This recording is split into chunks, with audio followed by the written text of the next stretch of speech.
I am starting a new project, something a little different than anything I have posted so far. Something you may not know about me is that I love to upcycle.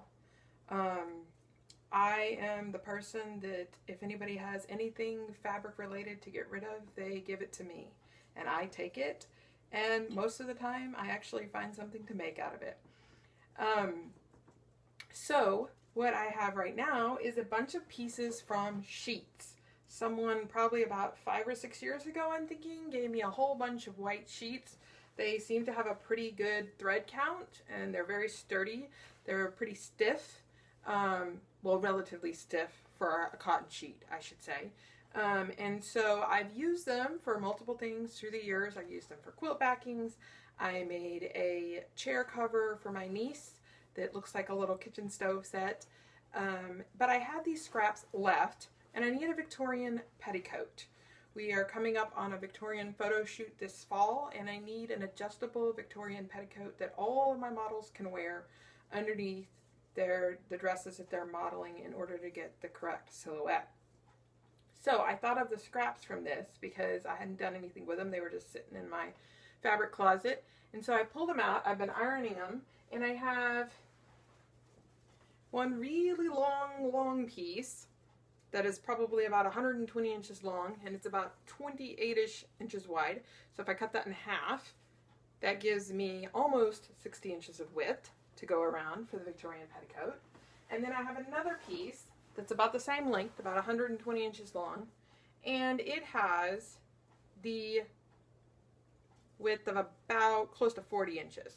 So I'm looking at about 40 times 280, the other one is 30 times 260, that's about 140 inches around, which is about what I need for a petticoat because the skirts that I make on my dresses all run in between about 150 to 180 inches around. I model them on a 120 inch crinoline, and then of course you want the extra to kind of lay in folds, which is how the Victorians did it in the 1850s and the 1860s. So what I'm going to do is take these, I don't think they're actually 120 inches long, I exaggerated that, let's say they're more like 2 yards long, so about 72 inches long or a little longer. I have a little longer than a yard from here to the end of my finger because I am 5'9", so I always have to go a little short on that to get the yardage exactly right. So what I'm going to do is cut them in half, these really long pieces, so that I have that width. And then I had a really super long thin piece. So my model's waists, I have a large range in my model's waists, and so I'm looking at making this to fit the largest model's waist measurement. And then what I'll do is I'll run cotton twill tape, 2 different rows like I did on the one Regency petticoat, and then it is adjustable. It can be drawn up to fit the smaller models and let out to fit the larger models. And then it will just tie in the back. You can just pull those up and tie them just like that Regency petticoat did. I know the pictures that I've been looking at of extant Victorian petticoats have a button that usually closes them on the back, but I'm probably not going to do that. Probably just going to use the drawstrings to make things easier. I like to make things as historically accurate as possible, but sometimes when you're looking at a range of sizing and you want things to fit a range of sizing, you can't always make them as historically accurate as the pictures are. The other thing that I'm going to do is I'm going to put some pleats in the bottom of that petticoat, and then I'm going to attach a ruffle at the bottom. So I have these scraps, and these aren't ironed yet, so you'll have to forgive the wrinkled appearance, but I have several big scraps, not big enough to make the body of the petticoat, but big enough to cut pieces for ruffles. So I'm thinking, after measuring, that I can cut about a 9-inch wide ruffle, and so cut these into 9-inch strips, piece them all, and ruffle it around the bottom. So that is what I'm going to be doing. I think I forgot to say the reason I want the petticoat to be less full than the dress skirts is because that's what you're supposed to do. Your petticoat needs to be a little less full than the skirt that you're wearing it beneath. So I'm going to, like I said, make this one between by the time you put the seams in those pieces and they were slightly under the measurements I gave, you're looking at like 130-ish inches around, which is perfect because then my smallest skirt is 150 inches around. So that gives a little bit, about 20 inches of play right there. And then with the ruffle at the bottom, it'll kick it out really nice at the bottom. And of course the pleats will do what it did on the Regency petticoat. That also will kick it out nicely at the bottom. So all of that will help with making that bell shaped skirt that they loved so much during that era and that look that we're trying to recreate for this photo shoot. I'm going to finish ironing these and cut everything out, and then I will begin piecing the major panels together. I'm going to alternate probably the different widths. So like the two narrower widths can be like side pieces, and the two wider widths can be the front and the back piece, is what I'm planning on doing to make it look as appropriate as possible. So, alright, so I'm cutting my waistband here. I wanted to explain that a minute because I didn't do a very good job of explaining it in the first segment. I want my waistband, from looking at the pictures, I'm guessing the waistbands ran about 1.5 inches finished. So that's what I want it to be finished. So we know we're going to double it because it's going to fold over. So that takes us to 3 inches. And then if we're doing a 1/2 inch seam on each side, that takes us to 4 inches, which is just about perfect because if you look at this lowest point on my fabric here, it dips in just below 4 inches. It's like 3 7/8. I may be able to actually get everything from this other end that's wider, and I think that's what I'm actually going to do. So I've already pressed it out, and I'm just going to take my hem gauge and go along and cut my 4-inch wide waistband. Now, I'm going to make my waistband to fit my largest model, okay? So I already have her waist measurement, and then I'm going to add a inch for ease, and then because that way she can, you know, if she doesn't need that ease, it's easy. She can draw it up and it'll fit her perfectly. And then of course the other models that have the smaller waist will just draw it up even more. So that's what I'm going to do. I'm making it with an inch of ease, plus of course the inch for the seams on each side. So it's going to be one long piece that's 4 inches wide, and then the length, the length of the largest waist measurement plus 2 inches, one for ease and one for seams. All right, so I have pieced the body of the petticoat together, the skirt. On the side seams, I just serged them. So I serged all those seams, and then I did my normal for the back of undergarments. I just salvage, seamed this, and then folded back the 10 inches that I left open. And then of course top stitched it, pivoted, and then pivoted again. So it reinforces that as well as finishing off that edge nicely. So now I'm going to run my gathering stitch along the top, 2 rows of basting thread, and gather it to my waistband. Alright, so I gathered the petticoat skirt to the petticoat waistband. I just serged it. I didn't even stitch it because once I fold this over and top stitch it, that'll be another stitch anchoring all of this together, so I didn't feel like I needed to sew over the gathers twice.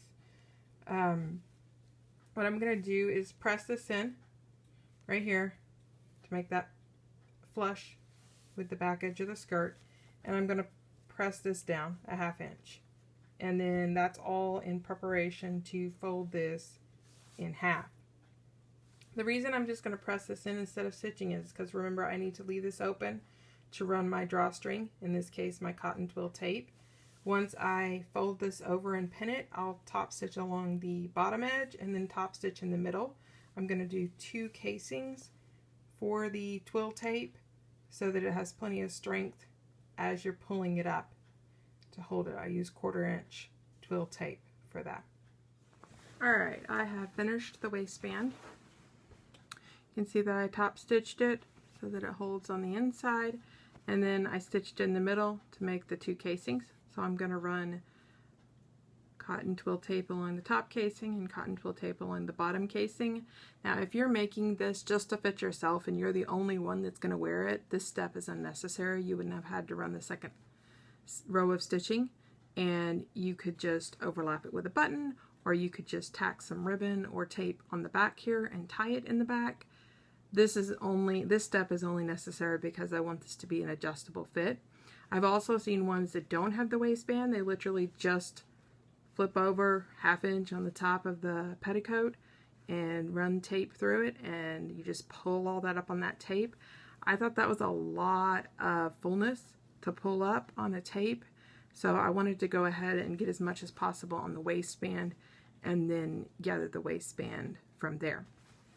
So I have my cotton twill tape. This is from tutu.com. It was the only place I was able to find it so far, so that's why I bought a lot of it, bought like 35 yards of it. What I do to run it through this casing is just take my safety pin. I'm going to double insert it through here, and then that's how I run it through the casing. Just going to close the pen, and then I just insert it in that casing. I'm going to do the top one first, and then just kind of gather it between my fingers and push and pull until I get all the way around. And then I'll repeat the same for the bottom row, the bottom casing. And I usually leave about 8 inches hanging out on each end so that you have, you know, enough to work with and tie. And then I usually cut the end off at a slant. And my favorite way to finish off the cut edges is fray check. I found this at Joann's. I'm pretty sure you could probably order it off of Amazon. A lot of places carry it. So I just cut those edges at a slant and finish it with fray check. And then I also usually tie a knot close to the end for good measure so that it has a harder time slipping inside the casing first off, but also that will help stop any raveling at the edge. And that works for cord, that works for ribbon, that works for a lot of different types of things like this that you would run through here. It works for corset lacings. Corset lacings that I got and put in my corset, I did that with them as well. So once I finish running this tape through here, then my next step is to start pleating the bottom. I'm going to pleat the, if you did the Regency petticoat with me, I'm going to pleat exactly the same way. This one's going to be easier though because it's straight, it's not curved, and it's not an A-line skirt, it's a straight skirt. If you didn't, don't worry, I'm going to show you how to do it. I need to pleat it up and then attach the ruffle. And my finished length, I think, needs to be about 30 inches. Because my shortest model needs it to be about that short. So I'm going to have to pleat it up until it's going to be about that right length. The waist is done. You can see that I have the cording in there and pulled up a little bit and tied. You can see the split opening so that it's easy to get on and off. So the next step is going to be pleating at the bottom of the petticoat. Alright, so we're going to do the pleating on the petticoat. In order to do this, we're going to turn it inside out and place it on our ironing board. You're going to need your hem gauge. So you're going to flip this up. It looks like, I looked at a couple of different petticoat pictures that I've saved. It looks like there's a lot of ones that have 1-inch pleats. So what I want to do is do 1-inch pleats. So if I fold this up 2 1/4 inches, that's not going to, this last pleat is actually going to overlap my ruffle just a little bit, which isn't a bad idea, but I was thinking about putting some trim along where my ruffle attaches, so I would rather have a little space. So if I do more in the range of 3 inches, folding this up 3 inches, stitch this 1 inch, fold it down like it would after I've stitched an inch. That gives me about a 1/2 inch to play with after I take my seam there. So I think I'm actually going to go up just a little bit further than that. So I'm going to do 4 inches, take the 1 inch, flip it, and that gives you plenty of room to play with. So I'm going to fold and press this up 4 inches all the way around the bottom.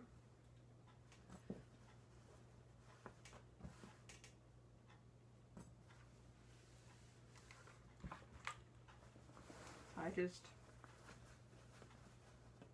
fold it up.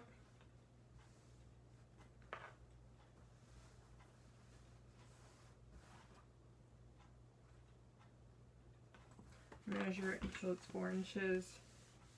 Press it all. And I keep going around and doing that. Once I have that all pressed and in place, then my next step is going to be to actually sew that 1-inch pleat. So I'm going to go to the machine and sew 1 inch away from this folded edge that I've created with the iron. And then I'll have my first pleat sewn in. And then I'm going to repeat that process until I have as many pleats as I want to make this the length that I want it to be. The picture I was looking at had 6 1-inch pleats, so I'm probably going to start there and see if that gets me about to the right length that I need. And of course, if not, I can add more, or if it's getting too short, I can take out less. I think I need this to be about 30 inches finished, and I'm going to put a 7-inch ruffle on the bottom. So I need it to be about 23 inches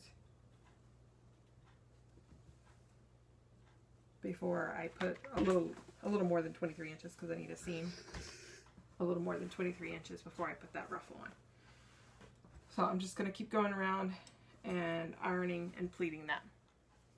Alright, so the first pleat is stitched in. I always press these from the inside out so that you can make sure that you're getting this seam flush, getting all the fabric out. Otherwise you'll accidentally press it so that the fabric's not hanging completely straight. So as you can see, here's the first one right there along the back center seam. And then I'm going to repeat that process multiple times by folding up and stitching. And I always work from the bottom up, because that way if my math is a little bit off, I don't get to the bottom and have a weird area of fabric or a weird amount of fabric left that I can't work with. This way I've already just worked from the bottom up. When I press this next one, I'm going to go up 2 inches. If I go up 2 inches, then when it stitches over, it'll lay right there at the top of the previous one, the one below it. So that's what I'll do, is I'll fold this 2 inches and then press around like I did last time and stitch. Alright, so all 6 1-inch pleats are done on the bottom of the petticoat. It's now shortened to 29.5 inches. So that last ½ inch will come off in that seam when I attach the ruffle. So I'm going to prep the ruffle and attach it now. So what I've done is I have attached all the ruffle sections to make one huge circle. Just use my serger to attach them, and then I serge the bottom edge. That's the edge I'm going to hem with a ½ inch hem.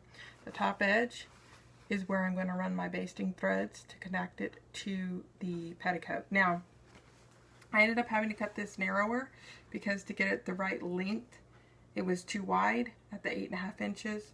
So I actually have it cut at 6 inches wide, which will add 5 inches to the petticoat, which will make it at 34 inches, which is about right, because I forgot that the hoops, since the petticoat will go over the hoop skirt or the crinoline, that will take up about 4 inches of it. So that should be about perfect. So I'm going to lay this on here. Instead of pinning this hem in this ruffle, I just press it in. So I just lay it on here, just like I've been doing with the pleats. And then I'm going to get my hem gauge again, and I'm just going to press in a ½ inch all the way around the bottom of this ruffle.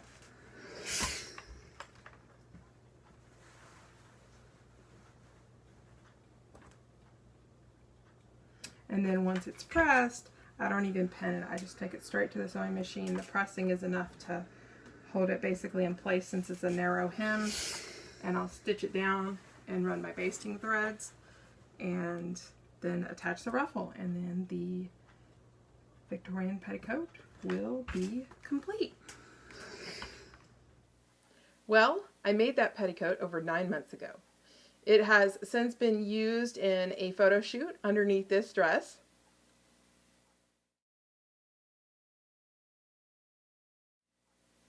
Where it did its job beautifully. I also have photos of it on a dress form with the drawstrings drawn up in order to fit the dress form. So you can see how that feature works in these photos.